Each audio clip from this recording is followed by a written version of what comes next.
What is up, my fellow adventurers of the Star Resonance game? Yeah. Anyways, there was a Q&A that they dropped. This was a dev Q&A that was from the community, and I wanted to kind of go over it and maybe kind of show it as we kind of play on the game and kind of dive into these things that we could be expecting in the future. Common questions that have been asked and what the responses were for this stuff. So let's dive into this. Let's go over all of it. Let's get our Harvest Festival dance on and let's boogie on down. Boogie. It's boogie time. Hey yo, but first be sure to like and subscribe. It helps out tremendously. Thank you very much. All right, so this here was the dev Q&A, and this was released a few days ago. I believe it was today released on social media, but it was released a few days ago over on the Discord. And I didn't know this. I didn't want to go over this because there were some good questions in here, and the responses give us some insight for the future of the game. So I want to dive into this and just kind of just go through it, run through it, and so that way y'all see it, y'all are aware of it. And of course, be sure to, if you're watching this video within the time frame, there will be, of course, a pinned comment with a gift code redeem. Be sure to use that if you're watching this in that time frame. If you're watching this after that time frame, then GG's. Check one of my other videos because we'll probably have a gift code in the comments as well. A gift code is like a redemption code. That's what I mean by a gift code. Like you go into the game, then you redeem the code and you get items. Not like a gift code to like McDonald's. No. Like a redemption code. Okay. All right, moving on. So here was the first set of questions that we had. So just kind of go over these one by one, and like the ones that we want to stop on, we'll stop on and further discuss. But yeah, the question, can we get an option to hide our weapons when we're not in combat? This feature is scheduled in Season 2 update. Now, there's actually a real easy way to do this, y'all, that you can actually already do. So what you want to do to make your weapon invisible is you want to go into your character here. So you want to go into your character, right, as such. And then what you want to do is you want to go to your gear. And you want to go to your weapon. And then what you do is you press remove. You press remove, okay? So that now all of a sudden your weapon is invisible. Now you can no longer see your weapon and it's invisible. So this is actually a real pro tip. Flip around, trick around to completely negate the need for this hidden weapon option. So you can just do that and then you're good to go. I'm completely trolling. Of course, I know what the question is actually asking, but realistically speaking, you can just do this and your weapon disappears. It's hidden. For all intents and purposes, that's why you want your weapon hidden, because you're probably trying to do like pictures or all this types of stuff. If you're doing combat stuff, you want your weapon visible anyway. Right? So, I mean, at any rate, let's move on. Secondly, they have when you add wardrobe presets to save and quickly switch between full outfits. They respawn preset pages for character, talents, gear, and appearance are currently in testing and planned for future updates. This one's, I guess that one's interesting to have, I guess. I don't feel a full rush necessary for it, but it's pretty much like, if you want to dress in a certain outfit, and then quickly switch all the way over, so that way like all your pants, your shoes, all that stuff changes at the same time. What they're asking for here. So, and I'm not going to go over all of these because a lot of these don't really need me to go over in their entirety. So you can kind of just see here, shouldn't the second style options for skins bought with Meow Looks tickets also be dyeable? And then also, is there a class preset system plan? It's time to manually re-equip gear every time I switch classes. This one's pretty significant, because that actually is very annoying to do, to have to constantly get your gear and put it back on, and when you're switching classes, that is actually very annoying to do.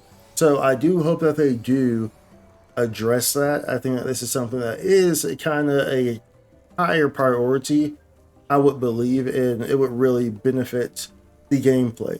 However, that being said, I mean, realistically speaking, I don't think a lot of people heavily play multiple classes right now because of the logistics behind leveling up, the skill books and all that stuff.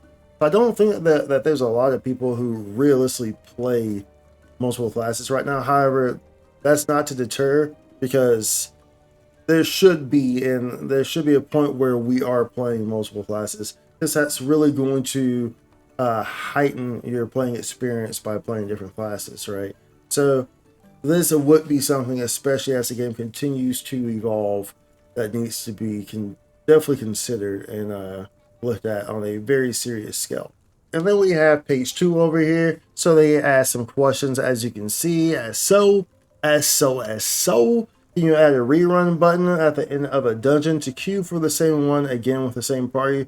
This could be a good thing, but I don't think that this is necessarily a high priority either, because it just doesn't feel like it's necessary. It doesn't take that much time to just go back in, or it gives people time to take a break, or this definitely would not be good for like a pickup group. And I think that if it's available for a pickup group, then that could be problematic if someone wants to leave.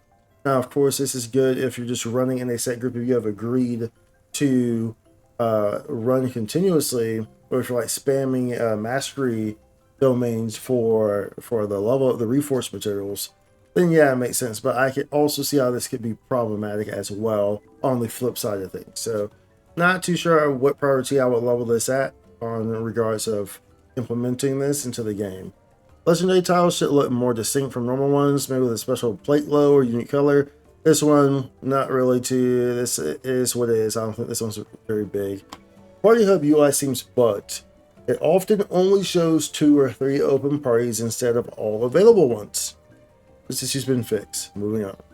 Can we get an apply as party feature? If my friend and I are a duo, we like to apply to join another duo to form a full group easily. This one is definitely a high priority one. This is an essential feature for an MMO. Development for this function is already scheduled, and we hope to make it available to players soon. This one definitely is a priority right here for sure. This one is something that needs to be implemented, and it is very much a system that is definitely classic for an MMO and needs to be in an MMO. To be able to group and apply to a party as a team or with someone, it's a pair, so that definitely needs to be something that is prioritized. Moving on to page 3. Why you delete the QoL feature after dungeon? I used to have fun doing emotes with it. So they discovered that there was pretty much a bug with the QoL, so that's why they took that away, and they're looking for ways to get that back. That's that. It's long. I just told you right there. Are there plans for Discord rich presence integration to show our in-game name UID and current map activity? This feature is already planned, and we expect to make it available in Season 2. So that's interesting. So they're trying to incorporate it with Discord on higher levels there to show in-game name UID and current map activity. So that's interesting on how they're planning to integrate that. I'm interested to see how they plan to do that. I'm not really someone who's really big with like Discord. Like, I mean, of course I use it, but it's not, I don't usually just have it open and stuff like that. I just check it whenever, or if I get a notification. So, but this, I guess this would be interesting for those of y'all who heavily always have Discord open, run everything through Discord, always in Discord voice chats. This would be beneficial for y'all in that regard, I guess, right? There's high grade rarity fish should give more fishing experience. So this is absolutely the freaking case. That is so true on so many mother freaking levels, y'all. It should give more freaking EXP if it's a high rarity fish. I think that is something that definitely needs to be handled and addressed within the fishing mechanics, because there ain't no reason for it not to be that way for like the same big fish, small fish, wide fish, thin fish, given the same type of EXP. No reason for it. Colorblind players can't tell the difference between the normal and black flowers. Make them more distinct. That's actually, I'm not colorblind, so I can't super relate to this, but I'm all for this. You know, if that's a legit issue that individuals are having who are colorblind, then this is definitely something that, you know, could be evaluated and improved for sure. If it's really that big of an issue, for sure, I'm all for that.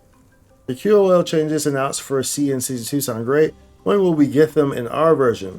So here they say since the NA EU versions releases later than some other regions, certain quality of life updates may arrive earlier than usual. Once they are ready, we will bring them to our version as soon as possible. We've kind of already seen this, so this isn't really of no surprise, and this is very good because the QoL updates are pretty significant when they are implemented on the CN side, and the fact that we're not waiting for them for Season 2 is good, that we're getting those QoLs. However, of course, we're still waiting for the content for Season 2, but we're getting those QoLs early. So that's very good. That's beneficial. That's really how they should be going about it. So I'm very much in approval of that. And now on to the last page. Can we preview or try on emotes in the shop before buying them? This feature is already scheduled and will be implemented once testing is complete. This is definitely something that needs to be in there. I agree with this one. You should give at least one free cosmetic skin in the seasonal events. Yeah, why is this question worded like this? You should give at least one free cosmetic skin in the seasonal events. Like, bro, hello? Like, is this a demand? Is you holding them at freaking, like, hello? You should give. I am entitled to a free skin in your cosmetic scratch. I am entitled.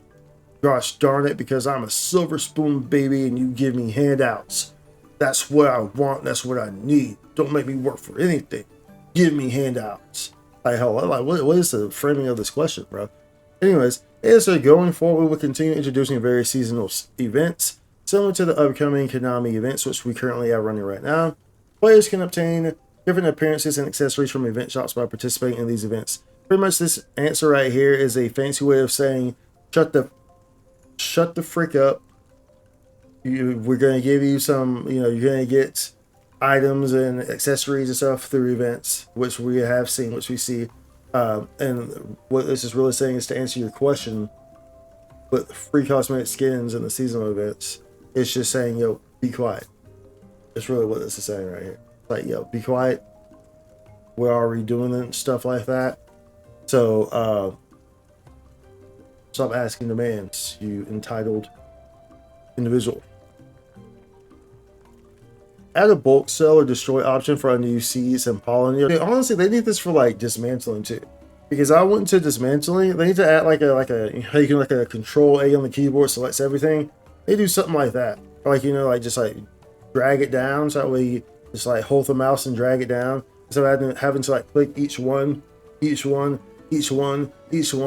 Because I had so many things to dismantle, and it took me forever to do it because my inventory actually got full. It actually maxed out because I never go to dismantle stuff.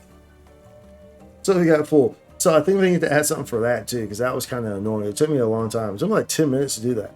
It was just because you have to go through each one. It was annoying. Maybe not 10 minutes. Maybe I'm exaggerating. Maybe like 5. But either way, it took too long. It took way too long.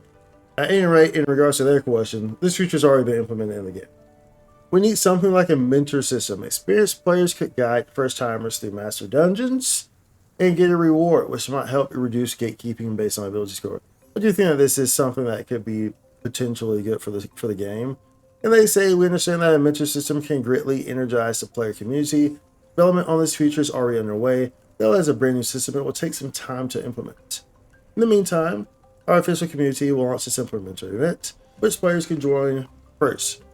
So, I do think, I've spoken on gatekeeping and stuff like this. Y'all know how I feel in regards to gatekeeping and all the above in that regards, and how it can negatively impact an MMORPG. Y'all are very well aware of this. So I do agree that, something needs to be done there in that regard to incentivize, people to go and help or whatnot, I think this would be a good system to implement. And then lastly, of course, add a DPS meter. I'm not even going to touch on this. We already know the situation with this. We already know that they're going to be constantly, testing and seeing different ways to evolve the current meter that's in the game, and so and so and so. So until then, though, everything I say about it still stands, and third-party tools are still third-party tools. So think of that as you may. But anyway, y'all, this wraps it up for the Q&A that they dropped on y'all. So I just kind of wanted to go over it for y'all and kind of give input in regards to the questions and the answers that were asked. For some of those, not really too exciting. I kind of skipped over because they weren't too exciting. And some of them were just like, hey, yo, I'm entitled, give me this now. And you're going to get each different types of different players, and you're going to get each different types of questions. So you're going to have to give each and different types of responses, right? Right. But at any rate, that's going to wrap it up for this one, y'all. I appreciate y'all. Be sure to comment down below. Let me know what you think about any of these questions or answers that were given in the Q&A from the devs and the community. Let me know down below what you're thinking in the comments. And be sure to like and subscribe. And I will see y'all in the next one. Much love. Happy hunting. Enjoy the festival. Holla. Spike content.